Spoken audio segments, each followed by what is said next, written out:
Hello everyone, I am Ratika Roy Bhattacharya. I welcome you all on my YouTube channel Study Together.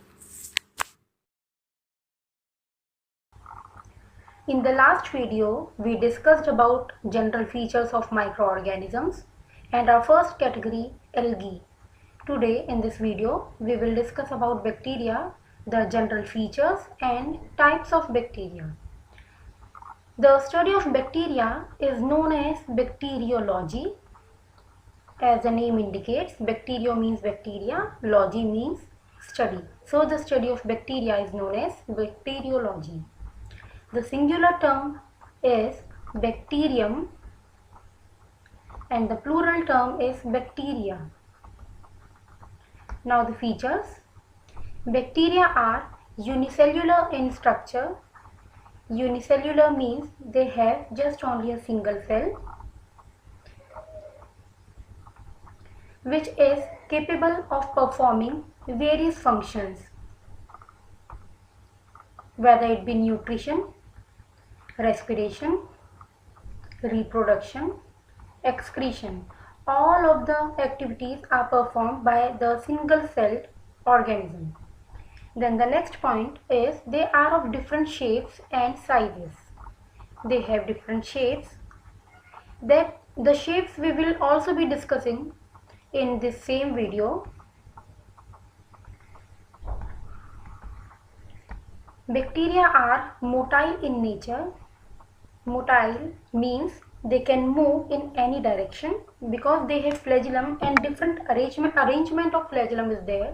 That is why they are omnidirectional in nature. Then we know various types of bacteria, useful as well as harmful. You must be knowing about lactobacillus. That is the best example of useful bacteria. Then harmful bacteria, there are various number of bacteria which cause different diseases. For example, Streptococcus pneumonia. Then Vibrio cholerae, which causes cholera. They are harmful just because they produce different types of toxins which help in the multiplication of the bacterial cell and also cause different types of diseases in humans, animals as well as plants. Now we will see what type of structure this bacteria has.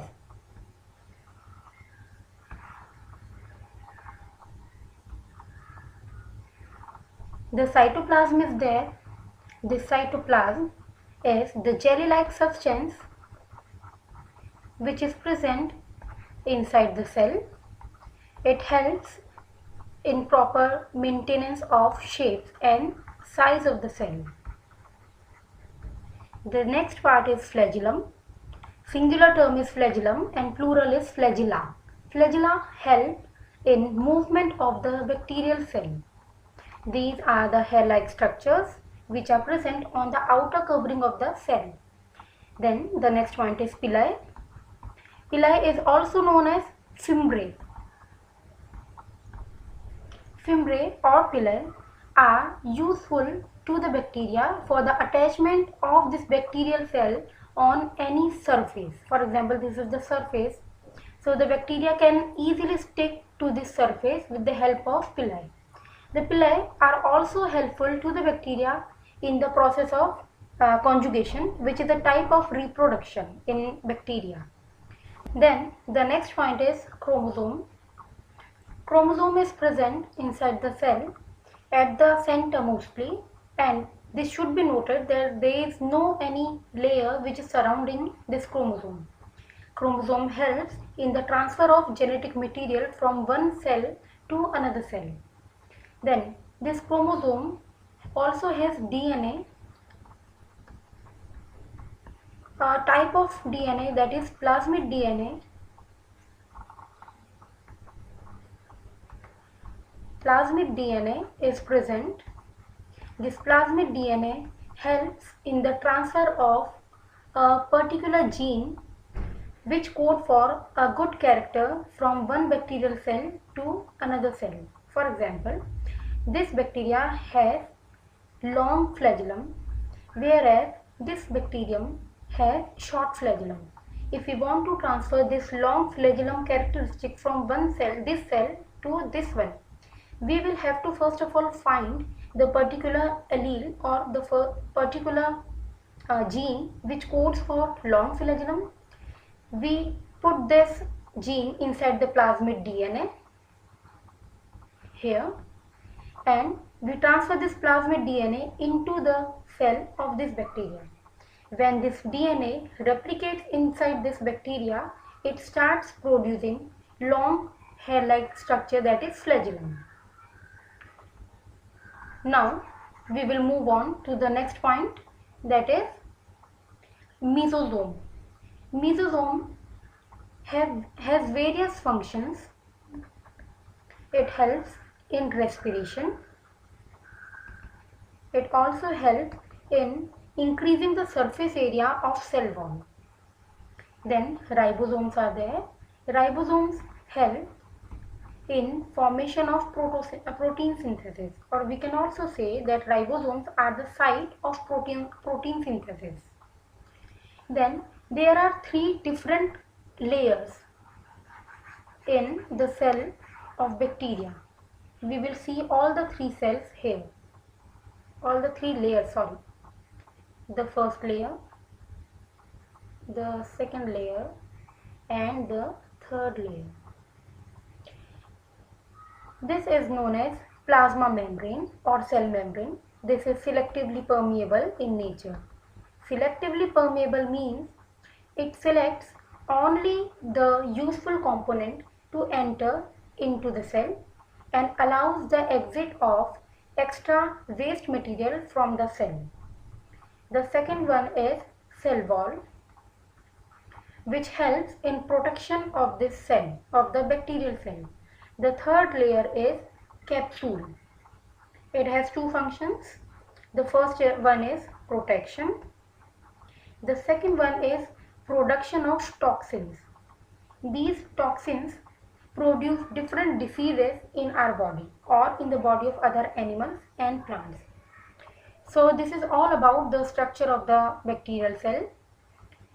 Now we will move further and see what are the types of bacteria. See, on the basis of flagella, the number of flagella and the arrangement of flagella, we have this category, and on the basis of shapes, we have this category. So we will one by one discuss both the categories of bacteria.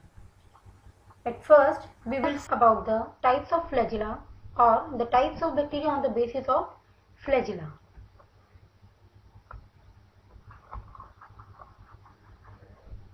The first one is atrichous. The meaning of the trichous word is flagella, and A means absence. So when there is no flagellum, it is known as atrichous type. Second is amphitrichous. Amphitrichous means when just only a single flagellum is present at both the ends of the bacterial cell. The third is monotrichous.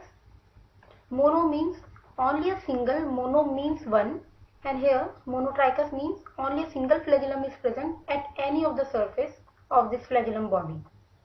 The fourth one is cephalotrichous. Cephalotrichous means there are bunch of flagella present at both the ends of this cell body. Fourth one is lophotrichous. Lopho means bunch of flagella are present at only one end of the bacterial cell. Sorry, there is mistake in the numbering. The last one is peritrichous.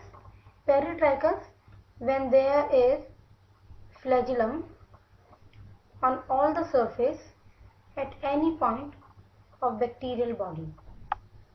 This is all about the type of flagella. Now we will see what are the type of bacteria on the basis of shapes. Rod, as the name indicates, is cylindrical in structure. So when cylindrical type of bacterial body is present end to end, it is known as Diplobacillus. We can easily learn the names by understanding the meaning of these terms. Diplo means two, bacillus means rod shape. So when rod shape type of bacteria are present, two in number, end to end, they are known as Diplobacillus. Then cocci is there. On the basis of this shape, spherical, on the basis of this spherical type of structure, they are divided into various categories. The first one is Diplococcus. Diplo means two, coccus means cocci shaped or spherical shape. The next one is Streptococci. When spherical structure of bacteria are present in chain, they are known as Streptococci.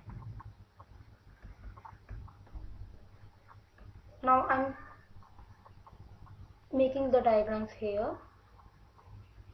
Then if this type of bacteria is present in cluster, it is known as Staphylococci.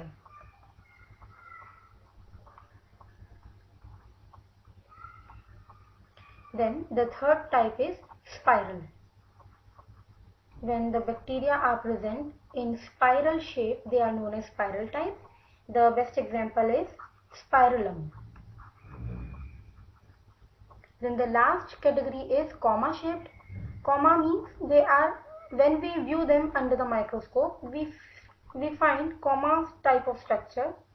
The best example is Vibrio cholerae. They are known to cause cholera in humans.